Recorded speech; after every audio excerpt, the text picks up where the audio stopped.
walking into 2021 with a new resume is like what I call tough love, right? Uh, we all have gone through that stage in our life where we find someone very nice, we take up the courage, we walk in, we talk to that person, we introduce ourselves, we go through those lovely days, which are the initial days of getting to know each other. Everything is flowery, everything is lovely, everything is beautiful.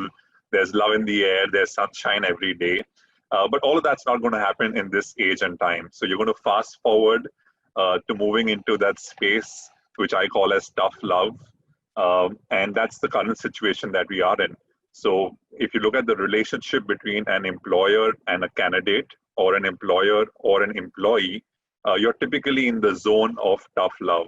And tough love essentially is all about dealing with ambiguity, dealing with unpredictability of your partner, dealing with a situation where you don't really know what's going to play out, because three or four broad aspects. One, you don't know what the future of jobs are going to be like, right? So as much as we as HR guys can crystal ball gaze and say, oh, World Economic Forum gives you this analysis, these are the kind of jobs, these are the kind of skills, believe you me, ask any CEO in the world, ask any CTO in the world, ask any change management expert to draw up a change management plan and say, I want to reduce pre-COVID, I want to reduce my real estate costs, and I want to get 50% of my employees to work from home.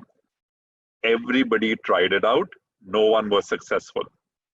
What really got us to working from home was a pandemic, right? And at that point of time, employers, employees, the ecosystem, everyone said, it's all right if you don't sit below my nose and work, as long as you're productive, work from wherever you want, work from your home, be safe, go back to your hometown. It is all right. And that's what I typically call not the new normal, which McKinsey coined a couple of decades ago, but the next normal. So I don't think that you guys are in a position where you need to worry or be anxious. You definitely need to be realistic for sure, number one. Number two, an opportunity like this comes once in a lifetime. And I think so you as a batch that's really passing out, or a batch that's in the first year, has a fantastic opportunity to make it big. Ritika has given you a couple of hacks, but what I'm going to really tell you is three things. One, be absolutely comfortable with ambiguity. So how do you really build skill sets? You will build digital skills, you will build design thinking skills, you will build skills around analytics. All that is fine. That is anyway given, it is core. You will do your MBA from Flame, fantastic. That is like a BCom of a decade ago. But what you need to do is, number one, be comfortable with ambiguity. Number two, have the ability to think and work on your feet. And number three, be flexible. I had someone reach out to me on LinkedIn yesterday saying, I really want to do marketing. Marketing comes naturally to me, but I've got a role in sales. I don't feel like taking it up. And my one single line submission to that individual on LinkedIn was to say, my dear friend, you have a choice. Make that choice today. You can start off with a brand on your CV saying you did sales 1 year, 2 year, 3 year, and you transcended into marketing. Or you can keep sitting at home cribbing and crying that I didn't get what I wanted. And you can keep searching for a marketing role, which there is no surety that you're going to get anytime now, sooner or later.